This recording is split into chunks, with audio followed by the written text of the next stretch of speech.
பண்ணிடலாம். பார்க்கலாம் வாங்க. பாத்திரம் சூடாகட்டும். இப்போ நம்ம எண்ணெய் சேர்த்துக்கலாம்.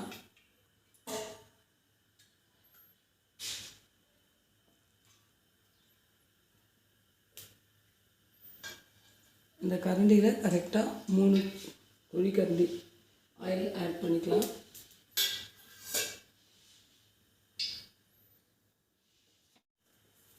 சூடானதும் வெங்காயம் மீடியம் சைஸ் ஆனியன் நான் கட் பண்ணி 3 ஆனியன்ஸ் எடுத்துருக்கேன்.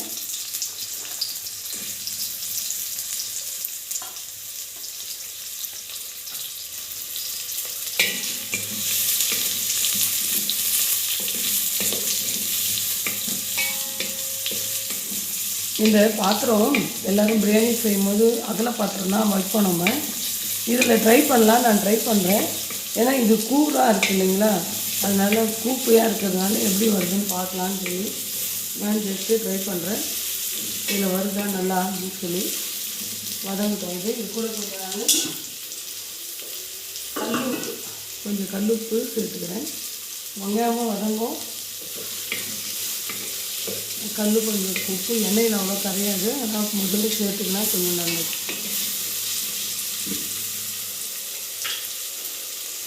பாருங்கள், புதினா 1/4 கட்டு, கொத்தமல்லி ஒரு கைப்பிடி, மிளகு அவங்கவுங்க காரத்துக்கு தகுந்தபடி நான் ஒரு 8-10 மிளகாய் சேர்க்குறேன். எனக்கு கொஞ்சம் காரம் நல்லாயிருக்கும், அப்போ தான் சூப்பராக. இதை நம்ம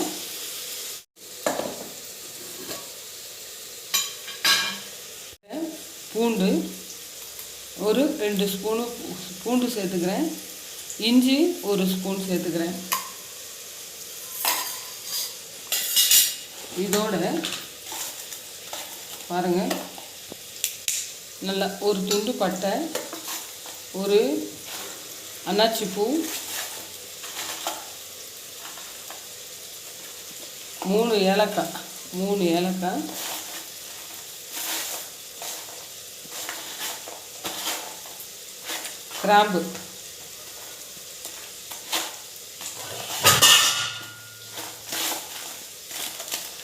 கிராம்பு, ஒரு 4, இன்னும் கூட 2 இருக்குது, கிராம்பு போட்டுடலாம்.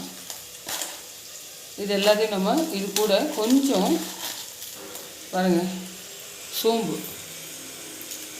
இதோட ஒரே ஒரு பிஞ்சு கசகசா, ஜஸ்ட்டு கொஞ்சோண்டு தான், இவ்வளவும் சேர்த்து நம்ம நைஸ் பேஸ்ட்டாக இதை அரைச்சிட்டு வந்துடலாம். ஆனியன் வதங்கிட்டுருக்கு.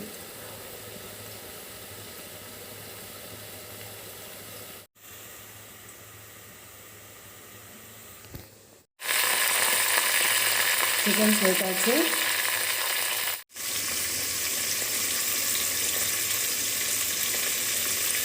இது வேகட்டும். நம்ம சிம்மில் வச்சு இதுக்கு ஒரு லிட்டு போட்டுடலாம்.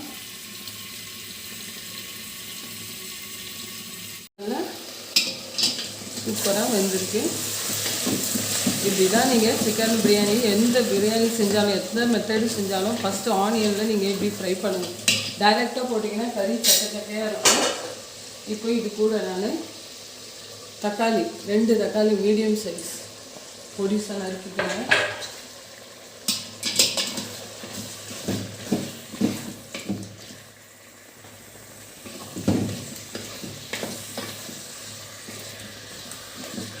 தக்காளி கொஞ்சம் கரையிட்டோம், ஒரு 2 மினிட்ஸ் அதையும் நம்ம மூடி போட்டுடலாம். உங்களுக்கு பார்த்தா தெரியும் தக்காளி எல்லாம் கரைஞ்சிருக்கு. இப்போ நம்ம இந்த அரைச்சிட்டு வந்தோம் இல்லைங்களா, எல்லா பேஸ்ட்டும் இது கூட சேர்த்துக்கலாம். குவான்டிட்டி பார்த்துக்கோங்க. நான் 2 டம்ளர் ரைஸ் தான் சேர்க்க போகிறேன், அதனால் அதுக்கு கரெக்டாக இருக்கும். இது எப்போவுமே நீங்கள் இந்த மாதிரி அரைச்சி சேர்க்கும் போது கொஞ்சம் டர்மரிக் பவுடரும் சேர்த்துக்கோங்க. கலர் நல்லா வரும். அதுக்காக அரைக்காமல் சேர்க்கும் போது கலர் சேர்த்துட்டிங்கன்னா அது மஞ்சள் கலராக இருக்கும் சாதம். ஆனால் நல்லது டர்மரிக் எல்லாம், ஆன்டிபயோட்டிக் ப்ளஸ் இந்த கவுச்சி நான்வெஜ் எல்லாம் சாப்பிடும்போது டர்மரிக் சேர்க்குறது நல்லது தான். இந்த மாதிரி அரைச்சி சேர்க்கும் போது கொஞ்சம் ஆட் பண்ணிக்கோங்க. சிம்பிளாக இருக்கும். இது மாதிரி செஞ்சிங்கன்னா ப்ளஸ் நல்லாயிருக்கும். தண்ணியெலாம் எதுவுமே சேர்க்கக்கூடாது, ஆட் பண்ணக்கூடாது. இது வந்து நீங்கள் நல்லா அந்த மசாலா, பச்சை மசாலா ஸ்மெல் இருக்குது இல்லைங்களா, அரைச்சதுனால பச்சை மசாலா ரொம்ப ஸ்ட்ராங்காக இருக்கும். ஆயிலில் நம்ம சேர்க்காததுனால வாட்டர் சேர்த்து அரைச்சி சேர்க்கும் போது பச்சை மசாலா ஸ்ட்ராங்காக இருக்கும். அப்படியே அவசரமாக நீங்கள் சேர்த்துடக்கூடாது. இது நல்லா கலர் சேஞ்ச் ஆகி அந்த பச்சை வாசனை போகிற வரைக்கும் நீங்கள் வெயிட் பண்ணணும். பாருங்கள், தண்ணி சூட் பண்ணிக்கோங்க. இப்போது இது பாருங்கள், ரா ஸ்மெல்லு நல்லா போயிருக்கு. இதோடு நம்ம இந்த கப்பில் நான் ரைஸ் சேர்த்துருக்கேன். இதே போலில் நம்ம அளந்துக்கலாம்.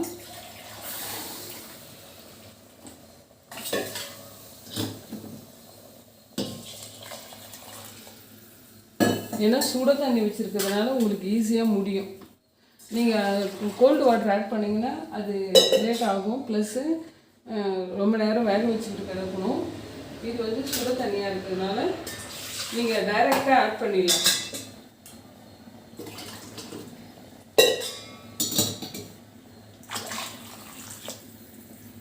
இதுக்கு நான் கல் உப்பு கொஞ்சம் சேர்க்குறேன். முதல்ல உப்பு கொஞ்சம் தானே சேர்த்துடணும், இப்போ கொஞ்சம் உப்பு அது எவ்வளோ டேஸ்ட் இருக்கோ அதுக்கு தக்க மாதிரி சேர்க்கலாம். ரைஸை பார்த்து தண்ணி வைங்க. இது ஒன்றும் பெரிய விஷயமே இல்லை, சிம்பிளு. நான் ஏன் ரெண்டு வச்சேன், இந்த ஜார் எல்லாம் இருக்குதுங்களா, அவ்வளோதான். உப்பெல்லாம் கரெக்டாக இருக்கா பார்த்துக்கிறேன். இந்த பாத்திரத்தில் வருதா, அதாவது அகல பாத்திரத்தில் தான் பிரியாணி செய்யணும். இதில் வருதா நம்ம ஒரு ஜஸ்ட்டு ட்ரை பண்ணலாம். ஏன்னா அது கீழே பாருங்கள், இது கூராக இருக்கு இல்லையா, இதில் வந்து சாதம் கீழே அடியில் உட்காரோன்னு ஒரு இருக்குது. உப்பு கம்மியாக இருக்குது, இன்னும் கொஞ்சம் உப்பு சேர்த்துக்கிறேன்.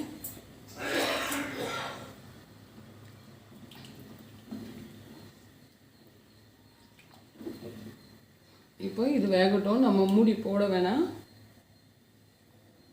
உப்பு கரெக்டாக இருக்குது, எல்லாம் வெந்து சூப்பராக வந்திருக்கு. இன்னும் இது நம்ம டம் போட போகிறோம். இப்போ தண்ணி இருக்குது இல்லைங்களா, இந்த மாதிரி இருக்கும்போதே போதும் நமக்கு டம், அதாவது பாத்திரத்தை மூடிடலாம். நான் இவ்வளோ நேரம் மூடலை.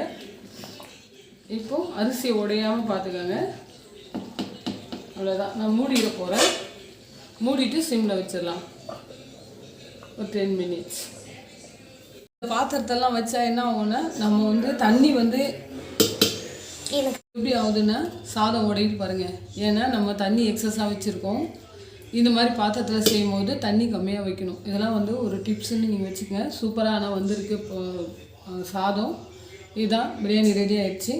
இப்போ நம்ம பார்க்கலாம். இதெல்லாம் பொறுமையாக பார்த்தவங்க அத்தனை பேருக்கும் தேங்க்யூ. இதை ஒரு முறை வீட்டில் ட்ரை பண்ணுங்கள். நான் உங்களுக்கு டிப்ஸ் சொல்லியிருந்தேன். ஏன்னா இந்த மாதிரி ஹெவி கனமான பாத்திரத்தை நீங்கள் வச்சிங்கன்னா தண்ணி கொஞ்சம் கம்மியாக வைக்கணும். நான் கரெக்டாக தண்ணி வச்சதுனால சாதம் கொஞ்சம் உடஞ்சிருக்கு. இதெல்லாம் வந்து நீங்கள் பார்த்துங்க. இந்த மாதிரி செஞ்சு பாருங்கள், சூப்பராக இருக்குது. அந்த டேஸ்ட் மாத்திரம். இது வரைக்கும் பொறுமையாக பார்த்த அத்தனை பேருக்கும் தேங்க்யூ. நீங்கள் சப்ஸ்கிரைப் பண்ணாதவங்க சப்ஸ்கிரைப் பண்ணுங்கள், சப்போர்ட் பண்ணுங்கள், பெல் ஐகான் கிளிக் பண்ணுங்கள். May God bless you.